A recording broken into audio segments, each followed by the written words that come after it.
The medieval world trembled at their name. 9 warriors who swore a sacred oath became an empire unto themselves, controlling the flow of gold across continents until the very king who blessed them turned executioner.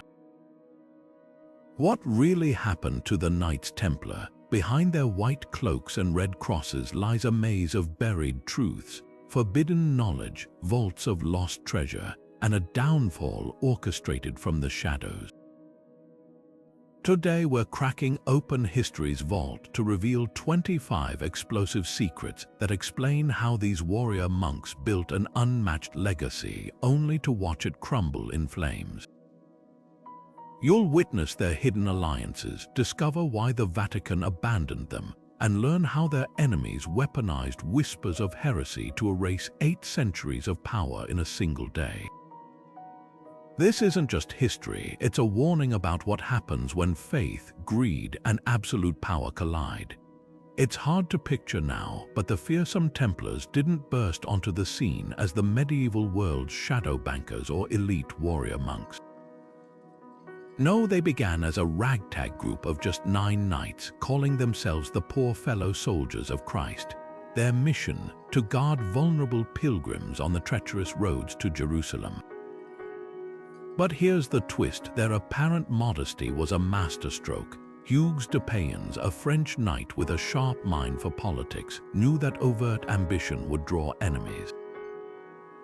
So he played the long game, presenting his order as humble protectors. Then came the real power move, securing the backing of Bernard of Clairvaux, one of the most influential religious figures of the era. Bernard didn't just endorse them, he rewrote their narrative, painting them as God's chosen warriors in a letter that spread like wildfire across Europe. Suddenly, donations poured in, lands were gifted, and nobles clamored to join. This wasn't luck, it was strategy. By masking their grand ambitions behind a facade of piety and service, the Templars avoided the suspicion that would have crushed a more overtly ambitious group. And in the blink of an eye, those 9 knights became a force no one saw coming. The moment Pope Innocent Roman II stamped his seal on the papal bull Omni Datum Optimum in 1139, the Templars weren't just blessed, they were untouchable. Imagine a royal decree that placed you above kings, beyond taxes, and outside the grip of any local law. That's exactly what this document handed them. For the first time in history, a military order answered directly and only to the Pope. No bishop, no noble, not even a monarch could interfere with their operations.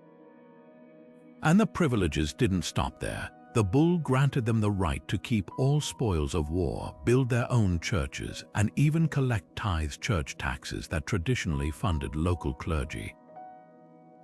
Suddenly, the Templars weren't just warriors, they were an empire within an empire. But why would the Vatican hand over such sweeping power? The answer lies in Jerusalem.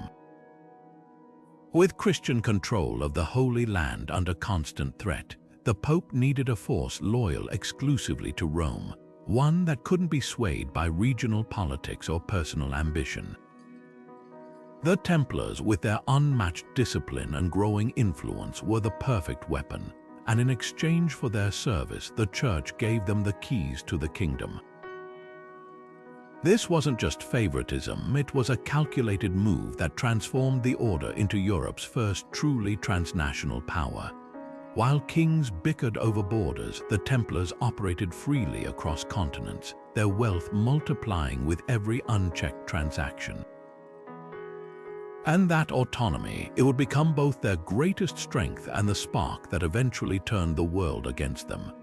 Here's your next segment, crafted to flow seamlessly from the previous content while maintaining engagement and depth.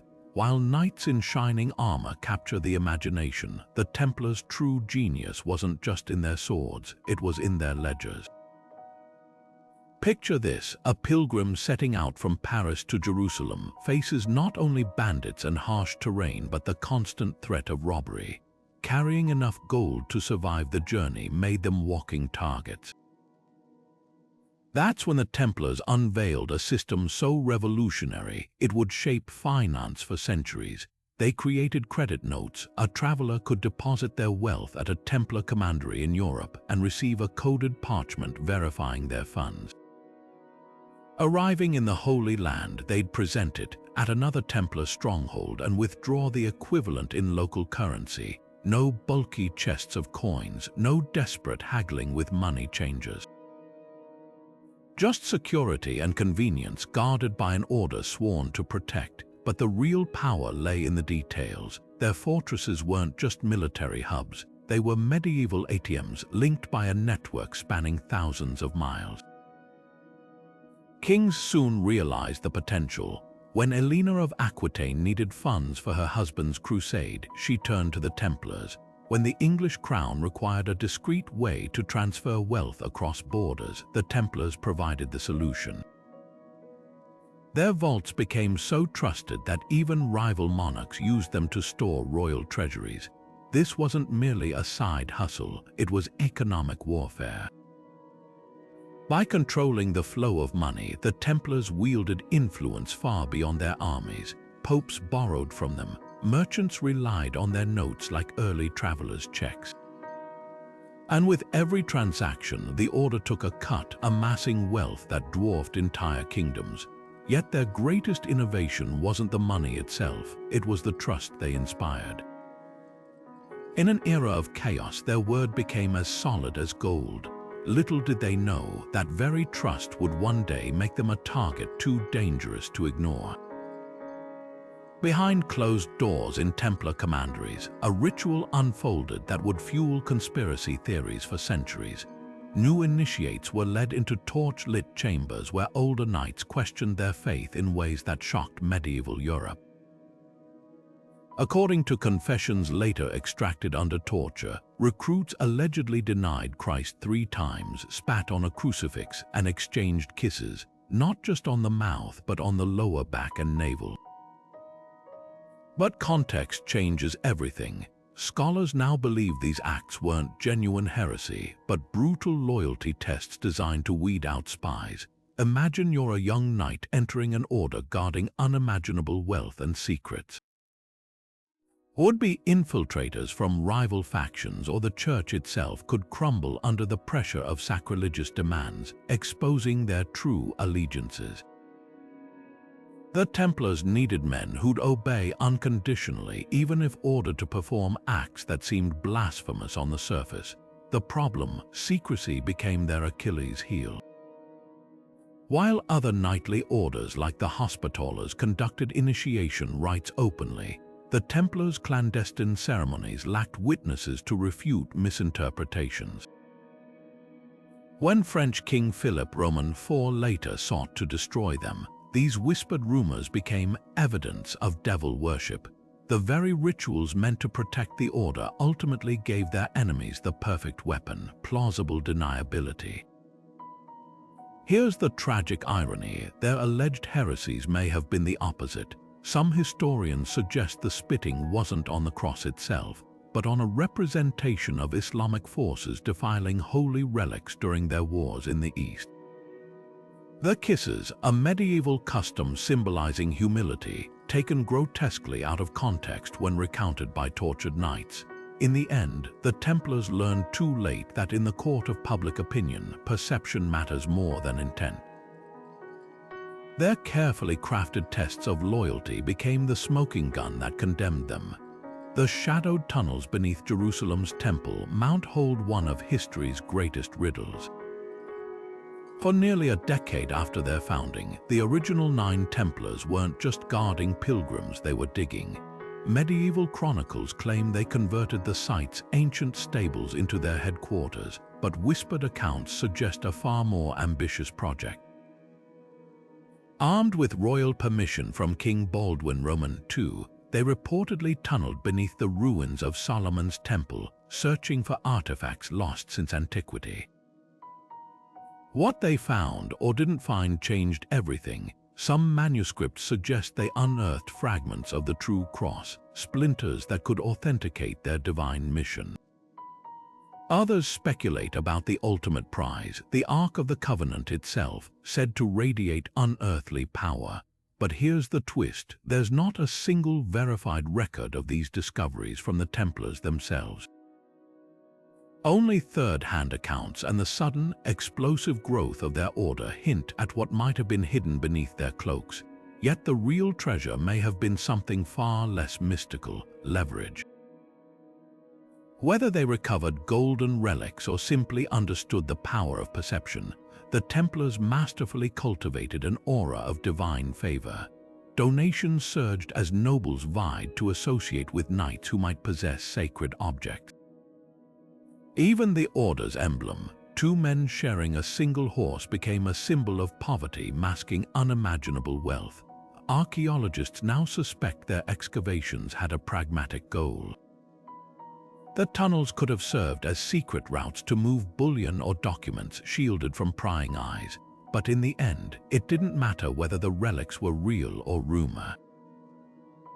The mere possibility sanctified their authority, making allies hesitate to challenge them and followers willing to die for their cause. That mystique, more than any artifact, became the true treasure they carried out of the darkness. While castles and battlefields dominate tales of the Templars, their hidden strength lay where the land ended on the open sea. Few realized their galleys didn't just ferry troops to the Holy Land, they formed a shadow navy rivaling kingdoms. With ports stretching from Marseille to Acre, they controlled the Mediterranean's lifelines, moving everything from sacred relics to Sicilian grain under the banner of faith. But their maritime reach might have stretched far beyond recorded maps.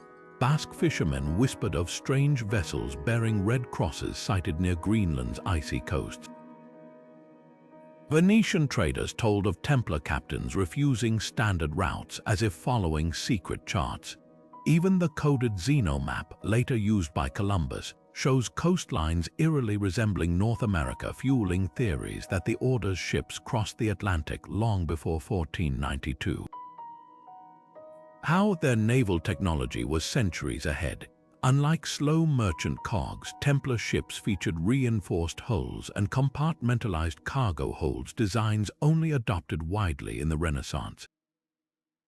Some accounts describe fire barrels deployed against pirates, possibly early Greek fire or naphtha weapons, and their navigation. They allegedly used polished crystal lenses to read stars even in storms, a precursor to the sextant.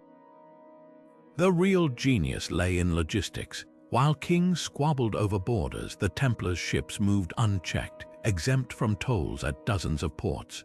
A French noble's loan from Cyprus could be repaid in Bordeaux without gold ever touching land, avoiding bandits and rival lords. This wasn't just trade, it was a monopoly on movement itself. Yet like all their secrets, the fleet's full scope vanished after their fall. Ships were scuttled, logs burned, and the few surviving sailors, bound by oaths, took their knowledge to watery graves. What remains are whispers of New World oak beams in ruined commanderies, of Breton villages preserving odd nautical prayers. One thing's certain, the Templars didn't just dominate land and money. They mastered the waves, and with them, the shadows of history. Beneath the Templars' gleaming armor and pious reputation lay an intelligence machine so sophisticated, it would make modern spy agencies nod in respect. Their couriers didn't just deliver messages, they moved like shadows, flashing silver rings that granted free passage through any border. Kings envied their speed. A letter from London to Jerusalem could arrive in weeks, while royal dispatches languished for months. The secret, a web of way stations hidden in plain sight. Every Templar commandery doubled as a relay point where fresh horses and rotating riders ensured no single messenger could be caught or bribed with the full picture. Their archives held records encrypted in ciphers so complex that even today, scholars debate whether certain parchments contain financial logs or something far more explosive. There's evidence they tracked the debts and scandals of Europe's elite, turning information into insurance, but this network had a fatal flaw. The same speed that made their communications untouchable also meant that when King Philip Roman IV struck, warnings might have arrived too late. Or did they? Persistent legends claim some Templars vanished before the arrests, their treasure ships slipping away under cover of night.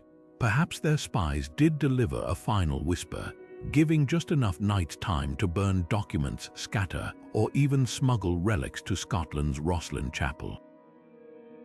The chilling truth, the Templars' intelligence prowess was both shield and liability. Their mastery of secrets made them indispensable until the day those very skills convinced kings they knew too much. In the end, the Order's survival may have hinged not on swords or gold, but on who intercepted the last crucial message. The downfall of the Templars wasn't written on battlefields, it was forged in the royal chambers of France's most ruthless king. By 1307, Philip Roman IV owed the Order staggering sums, his treasury drained by wars and failed policies. But instead of repaying his debts, he chose a darker solution: annihilation. Witnesses later described how his agents fanned out across France on Friday the 13th, a date now synonymous with bad luck, bearing sealed arrest warrants. The charges: heresy so vile it defied belief, spitting on the cross, worshipping a demonic idol called Baphomet, even engaging in secret homosexual rituals. Yet historians note something chilling: the accusations mirrored standard heresy trials of the era, as if lifted from a royal playbook. But here's where it gets murky. While much of their evidence came from tortured confessions, the Templars' own secrecy fueled suspicion. Their private initiation rites, conducted behind locked doors with no outside witnesses, allowed rumors to fester. When Philip's interrogators demanded details, broken knights described a bearded head they venerated. But was this a reliquary holding John the Baptist's skull, as some scholars suggest, or pure invention under the rack's torment? The Vatican's response reveals the truth's fragility. Initially, Pope Clement V dismissed the claims, but Philip blackmailed him by threatening to expose alleged papal corruption. Faced with political ruin, Clement reluctantly authorized trials, while quietly absolving the Order of heresy years later. This wasn't justice, it was financial warfare disguised as piety. By erasing his creditors and seizing their wealth, Philip solved his money crisis and sent a message: no power rivaled the crown. Yet the Templars' real crime wasn't heresy. It was trusting that their holy mission would shield them from a king who saw devotion as weakness and faith as a currency to be spent. The Templars' demise didn't just rewrite history, it cursed the calendar itself. That crisp October morning in 1307 wasn't merely a day of arrests, it became the origin of one of the world's most enduring superstitions. When King Philip's men smashed down Templar doors at dawn, they didn't just shackle knights, they unleashed a legend. Philip's timing was diabolical.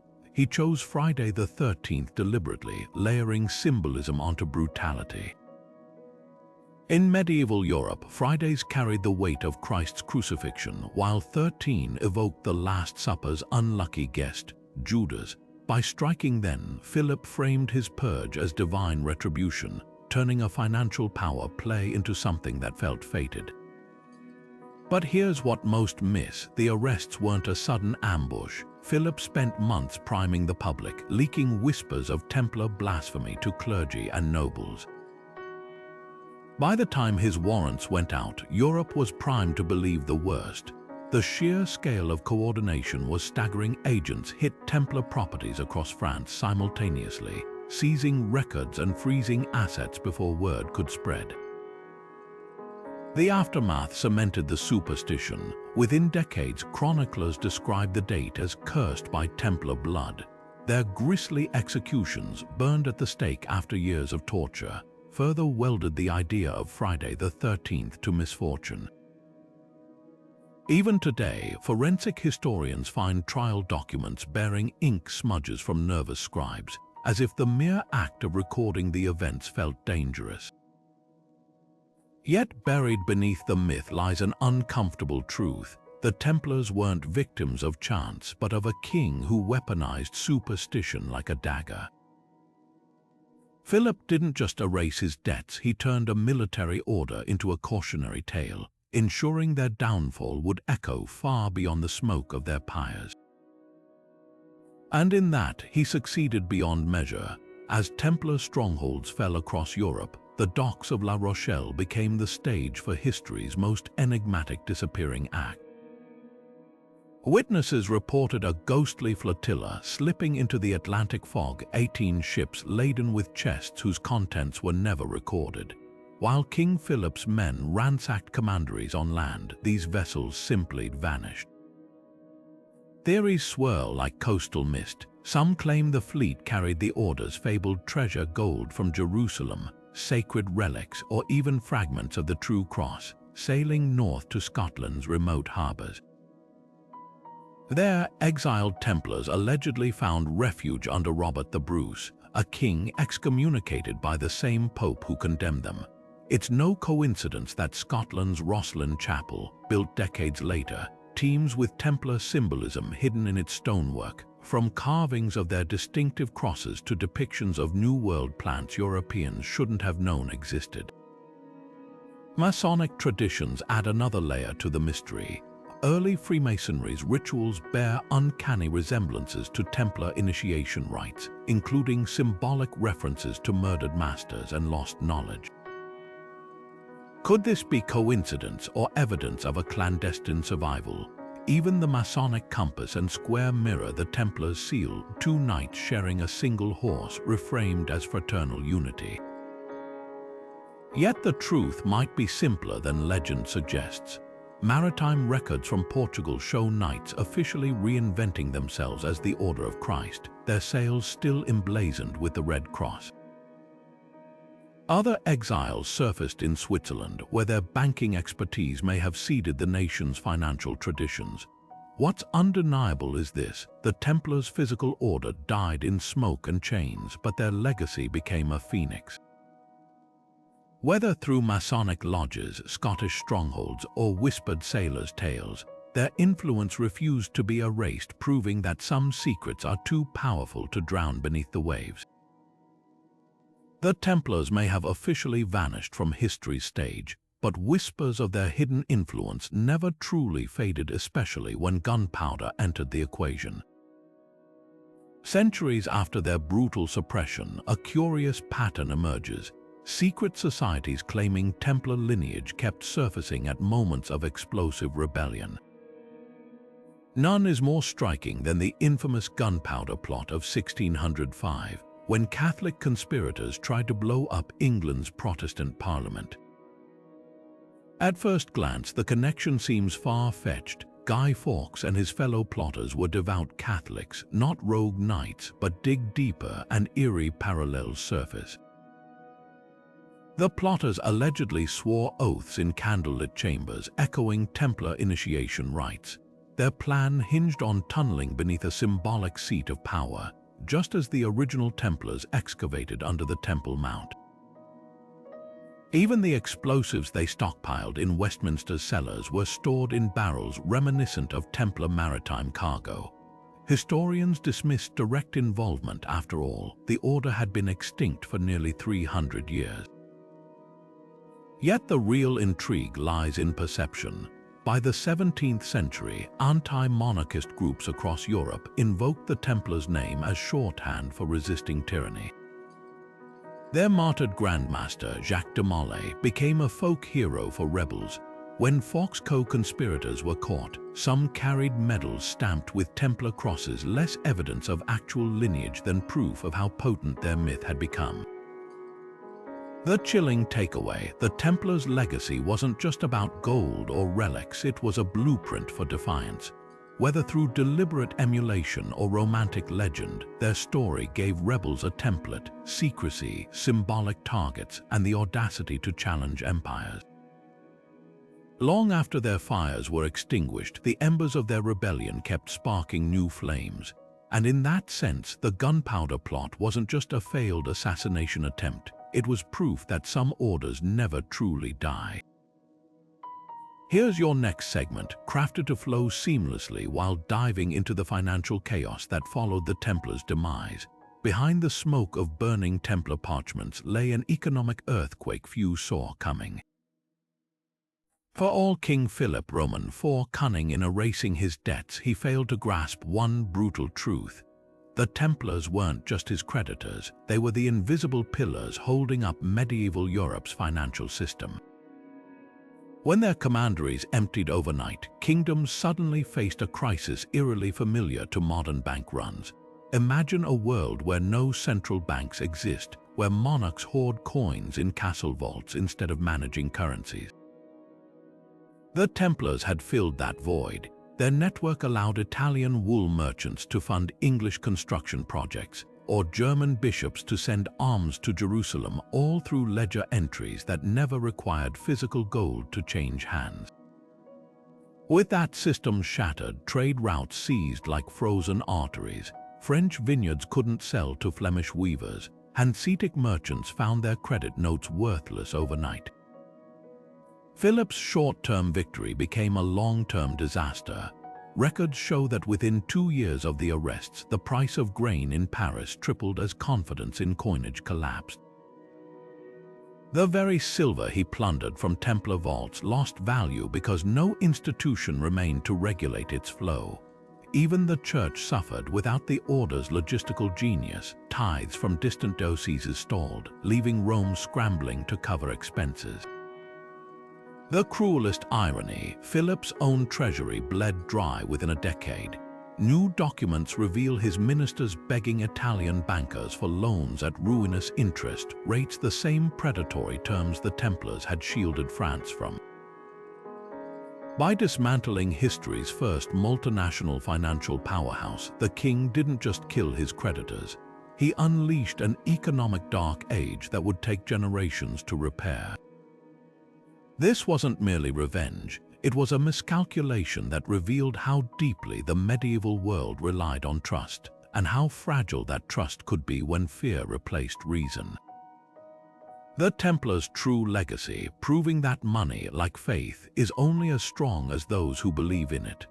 Amid the dungeons of medieval France, ink-stained parchment tells a story far darker than any heresy charge.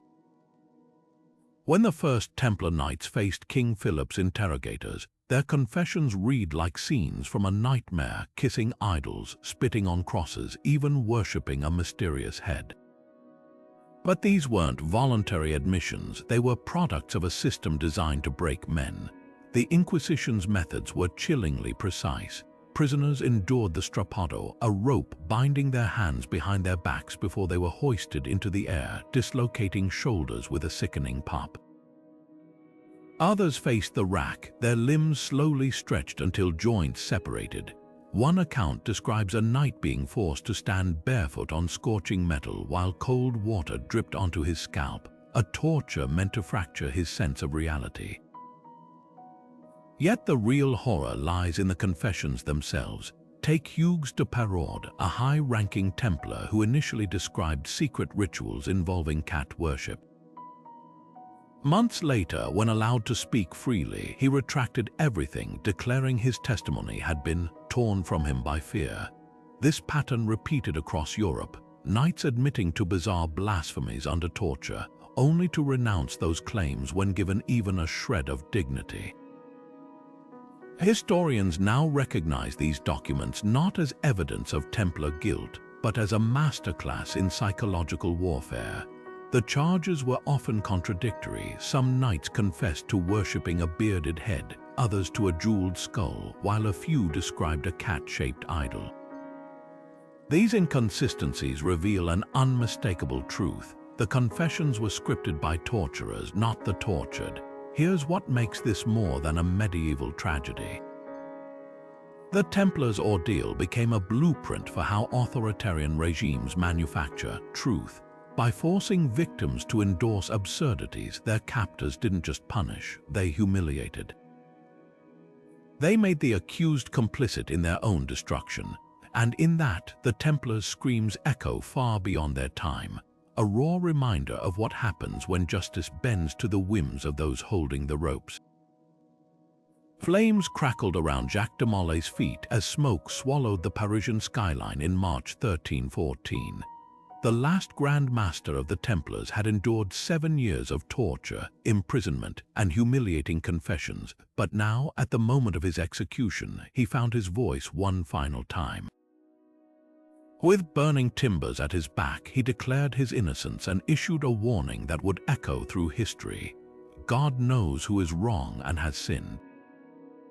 Soon a calamity will befall those who have condemned us. What happened next wasn't just coincidence, it was the stuff of medieval legend. Pope Clement V, who'd reluctantly authorized the Templars' suppression, succumbed to a sudden illness just 33 days later. King Philip Roman IV, the architect of the Order's destruction, followed within 8 months. His death at age 46 blamed on a hunting accident or perhaps something darker. Chroniclers of the era didn't miss the symbolism. To a world steeped in signs and divine justice, it seemed as though Molay's curse had manifested with terrifying precision. Yet the real power of his defiance wasn't supernatural, it was psychological. By framing their deaths as cosmic retribution, Molay turned his execution into a legend. Within decades, pamphlets circulated across Europe portraying him as a saintly martyr, while Philip's lineage crumbled under waves of misfortune. 3 of the king's sons died young, leaving no male heir, a catastrophe for the Capetian dynasty that ruled France for over 3 centuries. Historians offer quieter explanations. Clement had long suffered from poor health, and Philip's death likely stemmed from a stroke, but facts couldn't compete with the story. The curse became a weapon of the powerless, proof that even kings weren't beyond judgment. Jacques de Molay didn't just die that day. He ignited a myth that would outlive empires, ensuring the Templars' last act wasn't surrender, but a warning etched in fire. Beneath the dust of centuries, a single document shattered centuries of assumptions, and it was hiding in plain sight. In 2007, the Vatican Library unveiled a fragile parchment known as the Chinon Manuscript, its ink faded but its message explosive. After 700 years of silence, the world finally learned the truth. Pope Clement V had secretly absolved the Templars of heresy charges in 1308, just months after their arrest. This wasn't just an overlooked footnote, it was a medieval bombshell. The parchment, painstakingly restored by archivists, detailed private hearings where Templar leaders confessed their sins to papal investigators. But here's the key: Clement declared their oaths reconciled to the Church, effectively clearing them of spiritual crimes. Why then did their persecution continue? Because the verdict was never about faith, it was raw politics. The document reads like a clandestine negotiation. Clement, caught between King Philip's threats and his own conscience, crafted a compromise. He dissolved the order to appease the French crown but quietly preserved the knights' souls. Some scholars argue this was the Pope's attempt at damage control, saving the Templars from damnation while surrendering their earthly power. Others see something darker, proof that even the Vatican's authority bent before Philip's ruthless ambition. What makes the Chinon parchment so revolutionary isn't just its content, but its timing.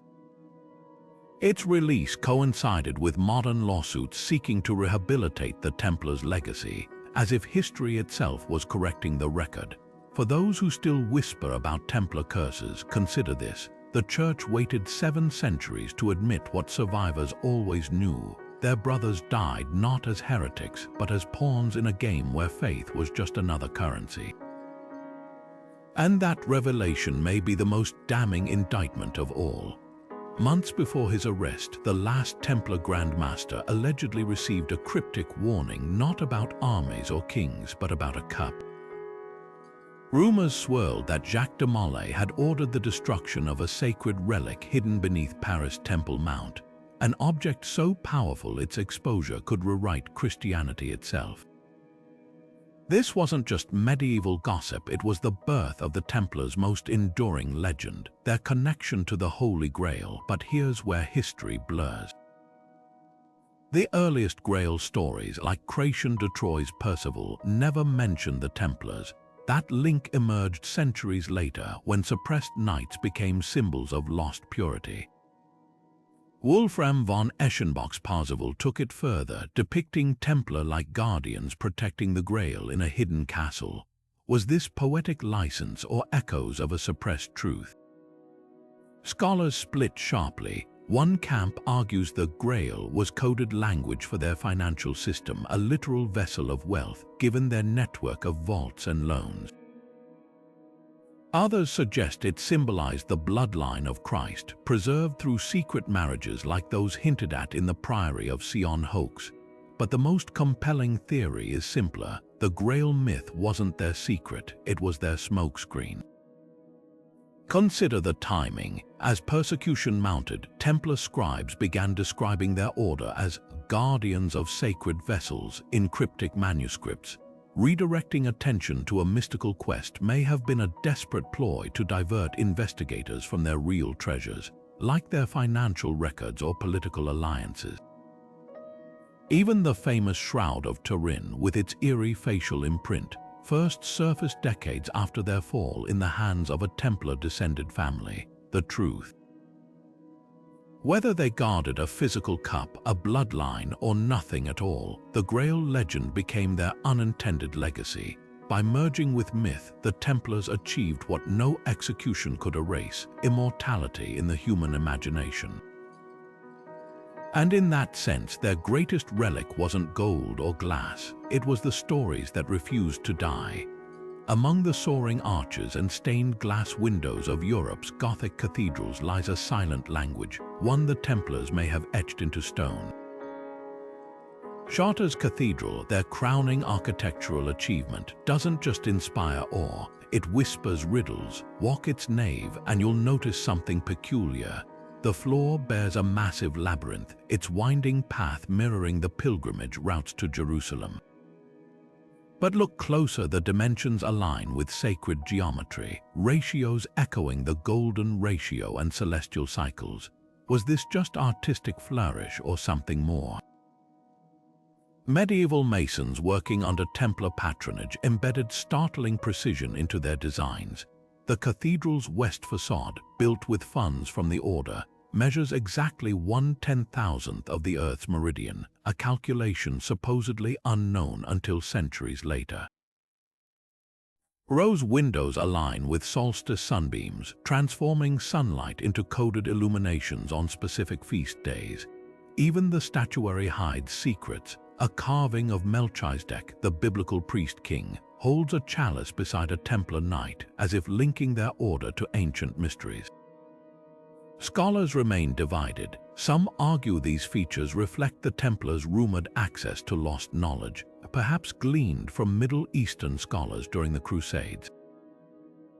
Others see a practical purpose. Geometric harmony created acoustics perfect for Gregorian chants, or encoded star maps for navigation, the most tantalizing theory.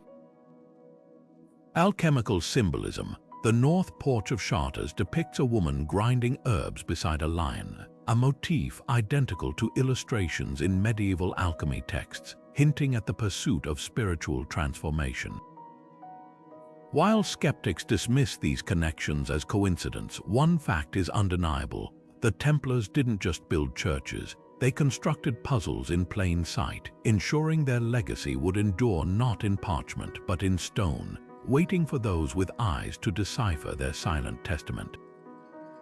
The Templars' most dangerous secrets weren't hidden in vaults, they were buried in banned manuscripts. While the Church preached salvation through sacraments and priests, a radical alternative thrived in shadowed corners: Gnosticism. This ancient heresy taught that divinity wasn't found in cathedrals but within, a spark of the divine trapped in human flesh waiting to be awakened. And fragments of evidence suggest the Templars didn't just know these ideas, they may have embraced them. Take the infamous Gospel of Thomas, discovered centuries later in Egypt. Its verses read like a Templar motto, "The kingdom of God is inside you." Gnostic texts like these were outlawed for rejecting church hierarchy, yet Templar-controlled ports in Languedoc, a Gnostic stronghold, became smuggling routes for such manuscripts. Even their alleged idol worship takes on new meaning when viewed through this lens. That mysterious bearded head whispered about in trials, some scholars argue it wasn't a demon, but a representation of the Gnostic Sophia, divine wisdom personified. But why risk everything for these ideas? The answer lies in Jerusalem. During excavations beneath Solomon's temple, the Templars likely uncovered Coptic Christian relics or Jewish mystical texts blending Gnostic thought with Kabbalah. These weren't just artifacts, they were intellectual dynamite. If every person carried innate divinity, the Church's authority crumbled, and that, not spurious heresy charges, may have been the real reason both king and pope needed them silenced. The chilling proof: when Gnostic communities in southern France were massacred during the Albigensian Crusade, Templar commanderies nearby offered safe passage to survivors. Coincidence, or the act of brothers who recognized kindred rebels, ones who, like them, dared to seek God without intermediaries? In the end, the Templars' greatest crime wasn't blasphemy. It was the quiet conviction that heaven might not need a gatekeeper after all. Secret 19, the shattering of an empire at Hattin on a scorching July day in 1187, beneath the relentless sun of the Levant. The Templars faced a nightmare they'd never imagined possible. Near the twin peaks of the Horns of Hattin, Saladin's forces encircled them not just as enemies, but as architects of their unraveling. This wasn't just a lost battle. It was the moment the legend of Templar invincibility cracked open for all to see. The stakes couldn't have been higher. The Order had committed its finest knights alongside the bulk of the Crusader army to defend Jerusalem, but arrogance clouded their judgment. Ignoring cooler heads urging caution, they marched into the Sinai's waterless expanse in full-plate armor, dragging a relic of the true cross like a talisman against disaster. Saladin, a strategist who studied his foes, had anticipated every misstep. His cavalry cut off their retreat, while archers lit the dry grass beneath them, turning the battlefield into an inferno. By sunset, the true cross was captured, the Templar Grand Master beheaded, and fewer than a dozen knights escaped the slaughter. What made Hattin so devastating wasn't just the loss of men, it was the erosion of myth. For decades, the mere sight of a white mantle with a red cross had sent armies into retreat. Now, Saladin proved they could bleed. Worse, the defeat exposed fatal flaws, reckless aggression, a reliance on divine favor over tactics, and a dangerous disconnect between their European bankers and frontline commanders. The aftermath reshaped their destiny. With Jerusalem lost and their military reputation in tatters, the Order pivoted hard toward what they still controlled: money. Their surviving commanderies doubled down on finance, turning loans into leverage and trade routes into monopolies. But the seed of decline had been planted. Kings who once feared them now saw vulnerability, and where rulers scent weakness, ambition follows. Hattin didn't just cost them a battle, it began the slow bleed that would, a century later, leave them defenseless before a king's greed. Yet here's the bitter twist: their financial empire, built as a fallback, became the very reason Philip Roman IV would later target them. The Templars learned too late that in medieval Europe it was safer to be feared as warriors than envied as bankers. And that lesson, written in the blood and dust of Hattin, would echo far beyond the Holy Land. Secret 20, the war machine behind the white cloaks beneath the noble veneer of protecting pilgrims. The Templars may have played a far darker game, one where peace was the real enemy. While their vows demanded they defend Christendom, evidence suggests they also had a vested interest in ensuring the Crusades never truly ended. After all, what use is a shield if the battlefield goes quiet? Consider this startling pattern. During truces between Christians and Muslims, Templar commanders frequently sabotaged negotiations. In 1140, a fragile peace deal between the Kingdom of Jerusalem and Damascus collapsed after Templar knights ambushed a Muslim caravan, triggering renewed hostilities. Again in 1177, they refused to return lands captured in violation of treaties, forcing Saladin to retaliate. Were these isolated missteps or calculated moves to justify their continued existence? Their financial empire reveals the motive. Every new crusade meant fresh waves of pilgrims needing protection and paying handsomely for it. War also ensured steady demand for their banking services as nobles borrowed staggering sums to fund expeditions. Even their European estates thrived when Jerusalem remained under threat, as donors poured gold into the sacred defense. A crusader state at peace would have rendered them obsolete. Yet the truth isn't purely cynical. Some historians argue that Templars genuinely believed perpetual conflict was necessary to hold the Holy Land. Their intercepted letters show paranoia about Muslim alliances fracturing Christian unity. In a twist of irony, their militarized faith may have blinded them to the possibility that security could come from coexistence rather than conquest. The chilling takeaway, whether by design or dogma, the Templars became architects of their own dependency. They built an empire on the idea that danger was eternal until the day Europe stopped believing the war was worth fighting.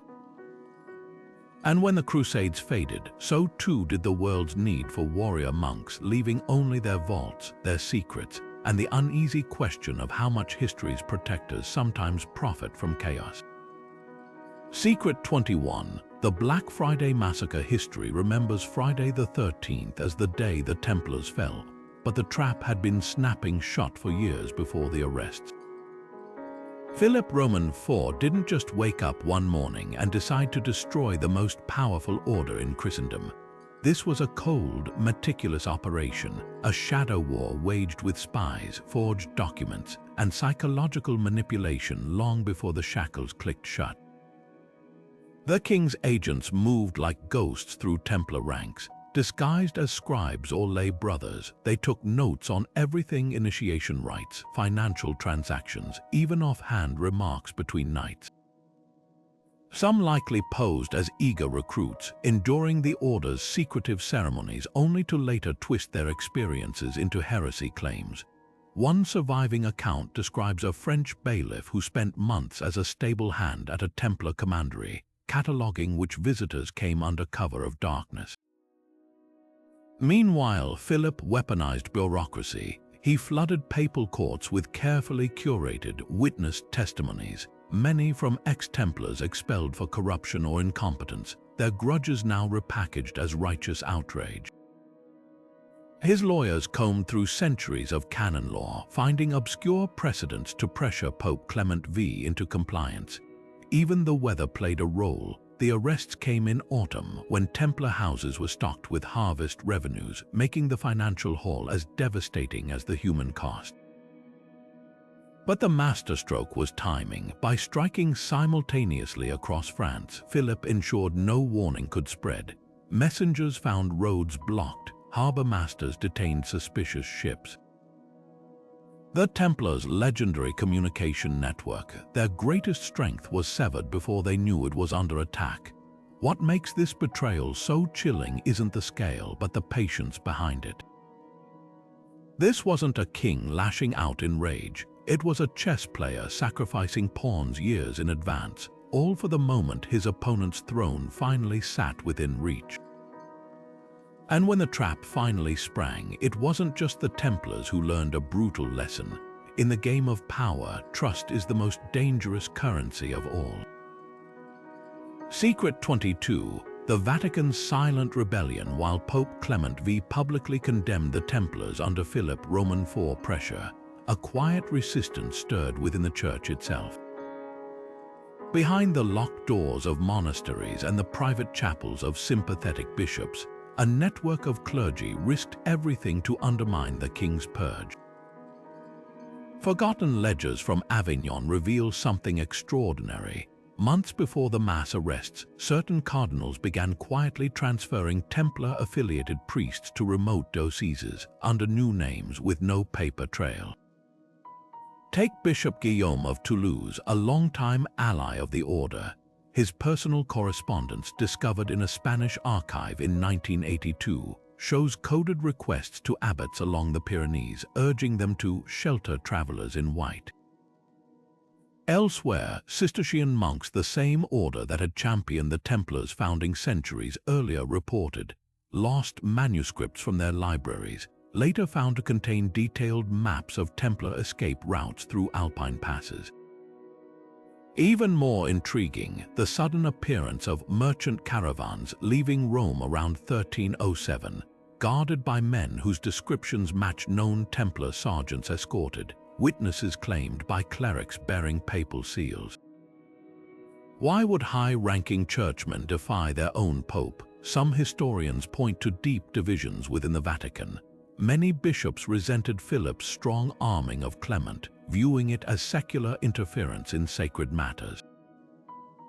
Others likely owed debts, financial or spiritual, to the order, but the most compelling theory involves relics. Templar commanderies housed fragments of the true cross, thorns from Christ's crown, even vials of saints' blood, objects that granted immense prestige to the churches that held them. Letting these treasures fall into royal hands wasn't just a spiritual loss, it was a blow to the church's authority. The fallout was subtle but significant. Within a decade, several of these pro-Templar clergymen found themselves promoted to distant posts, a polite exile suggesting their betrayal was known but never punished. Meanwhile, whispers persisted of a white network that smuggled Templar secrets into Vatican archives where they might still await discovery. This wasn't just sanctuary, it was a silent protest, proving that even in the darkest hour, faith sometimes defies power. Secret 23. The ghosts of the Templars in the modern world. The last embers of the Templar order were stamped out centuries ago, or so we're meant to believe. Yet walk into any Masonic lodge today, flip through the pages of a conspiracy thriller, or even glance at the symbols on certain military insignia, and you'll catch the unmistakable silhouette of that red cross on white. The Templars never really disappeared, they just learned how to shapeshift. Freemasonry became the first and most enduring vessel for their legacy. While historians debate direct lineage, the parallels are uncanny. Masonic initiation rites mirror Templar ceremonies, from blindfolded candidates to symbolic deaths and resurrections. The famed Knight Templar degree in York Rite Freemasonry even claims descent from exiled survivors of Philip Roman IV purge. Whether fact or romantic invention, the Masons preserved something far more valuable than relics: the idea of the Templars as guardians of hidden wisdom. But the revival didn't stop there. The 19th century saw a bizarre explosion of self-proclaimed Templar revival groups, from the chivalric fantasies of Napoleon's era to occult circles weaving their symbols into rituals. Even the Nazis weren't immune. Heinrich Himmler's SS co-opted Templar imagery, warping their knightly ideal into a twisted Aryan mythos. Today, their ghost lingers in stranger places. Silicon Valley tech bros invoke Templar discipline as a metaphor for disruptive innovation. Conspiracy theorists spin yarns about Vatican vaults or hidden bloodlines, repackaging medieval whispers for YouTube algorithms. The irony: the real Templars were pragmatists, not mystics, yet their greatest trick was becoming a blank screen for every generation's obsessions. Why does this phantom order still haunt us? Because they perfected the art of secrecy as power. In a world drowning in information, the fantasy of an inner circle guarding lost truths remains irresistibly seductive. The white cloaks are gone, but the allure of the Red Cross endures, proof that some legends refuse to stay buried. Secret 24. The vanished vaults of Cyprus. In the chaos following the Templars' arrest in France, a separate drama was unfolding half a continent away. The Order's Mediterranean stronghold on Cyprus, a fortress nicknamed La Cavalerie, should have been their safest refuge. Instead, it became the site of history's most tantalizing disappearing act. When royal agents stormed the compound, they found chests pried open, ashes swirling in empty hearths, and not a single parchment from the archives that had chronicled 2 centuries of Templar operations. This wasn't just a library. These records were the Rosetta Stone of the Order's secrets, loan agreements with kings, intelligence dossiers on papal politics, even logs of artifacts transported from Jerusalem. Had they survived, they might have proven the Templars' financial innocence or exposed dealings too explosive for any power to tolerate. Yet every ledger, every map, every sealed letter had vanished as if into thin air. Local whispers pointed to a frantic evacuation weeks before the arrests. Fishermen reported unmarked ships slipping into Famagusta harbor under moonless nights, loading crates with unusual care. A Venetian spy's letter mentions Cypriot laborers paid triple wages to forget what they'd seen transporting heavy chests toward the coast. Even the timing suggests inside knowledge. The archives disappeared before Philip Roman IV warrants reached the island, hinting at a mole within the French court or Vatican who'd tipped them off. Historians still sift through the gaps. Some believe the records were smuggled to Malta, where the Hospitallers, the Templars' rivals, inexplicably adopted their banking practices decades later. Others argue the documents were deliberately destroyed, not to hide guilt but to protect allies. A single surviving ledger from a lesser commandery in Italy shows coded references to the Cyprus inventory, listing items that defy explanation. Item 37, 1 jar of red earth from the field of blood. Item 89, 7 sealed teachings of the old man of the mountain. The truth, that empty fortress on Cyprus wasn't just a crime scene, it was a metaphor. The Templar's story would always be defined by absences, missing gold, vanished ships, and now a paper trail that evaporated precisely when the world demanded answers. In the end, those silent vaults speak louder than any confession. They remind us that history isn't just written by the victors, but sometimes by those who mastered the art of leaving no trace at all. Secret 25, the Templars' enduring legacy in finance at first glance. A medieval knight and a modern banker couldn't seem more different, one clad in armor, the other in a tailored suit. But peel back the centuries and you'll find an unbroken thread stretching from the Templars' vaults straight to today's financial systems. Long before wire transfers and digital ledgers, these warrior monks engineered a revolution in how money moved across borders, one so effective that its DNA still pulses through global finance. Picture the Templars' network as a medieval version of blockchain. Their credit notes acted like early cryptocurrencies, decentralized, secure, and untethered to any single kingdom's whims. Deposits in London could be withdrawn in Jerusalem because their word was as binding as gold. Sound familiar? Swiss banks later adopted the same principle with numbered accounts, guaranteeing confidentiality across nations. Even modern offshore banking echoes their strategy, operating in legal gray zones beyond the reach of any one government. Yet the cruelest twist wasn't just that their innovations outlived them, it's how those tools were turned against them.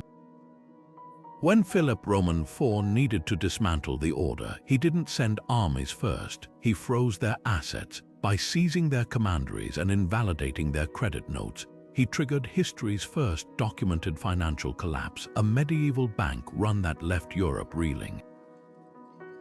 The very system they'd built to protect wealth became the weapon that erased theirs. Today, their fingerprints are everywhere, the concept of trust-based banking. Templar, international letters of credit, Templar. Even the idea of a too-big-to-fail institution traces back to their sudden implosion, destabilizing economies. Scholars argue their true downfall wasn't heresy charges but something far more modern, becoming indispensable enough to threaten the status quo. So the next time you swipe a credit card or transfer funds with a tap, remember, you're not just tapping into technology. You're touching the last echo of an order that turned faith into finance, and in doing so, reshaped the world in ways even they couldn't foresee. The Templars may have fallen, but their ledger never closed. Final words, the echo of the fallen centuries after their ashes scattered across Paris. The Knights Templar still refuse to fade into silence. Their story isn't just a medieval tragedy, it's a mirror reflecting timeless truths about power, faith, and how quickly the line between savior and villain can blur. History remembers them as warriors, bankers, heretics, and martyrs, but the real lesson lies in the contradictions. Think about it, an order sworn to poverty amassing unimaginable wealth. Monks who renounced worldly ties yet shaped the fate of nations. Guardians of holy relics accused of desecrating the very faith they died for. The Templars force us to confront an uncomfortable question: can purity and power ever truly coexist? What's haunting isn't just their fall, but how seamlessly their legacy was rewritten. For 700 years, the confessions tortured out of broken men were taken as gospel, while their innovations, the financial systems, the diplomatic networks, even the early sparks of religious tolerance, were erased from the record. Only now, as archives crumble and hidden manuscripts resurface, are we beginning to hear their side of the story. So were they heretics or visionaries? Perhaps neither or both. Like all great mysteries, the truth dances just beyond reach, waiting for those willing to question the official version. And that's why their saga still captivates, not because it offers answers, but because it teaches us how to interrogate the past.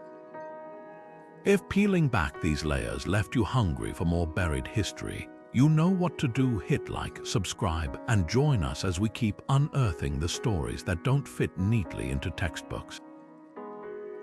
Because history isn't just about dates and battles, it's about the whispers between them, the secrets that outlive empires, and the echoes of those who dared to build something greater than themselves, only to watch the world tear it down. The Templars may be gone, but their shadows stretch long, and somewhere in those depths the real story is still waiting to be found. Subtle musical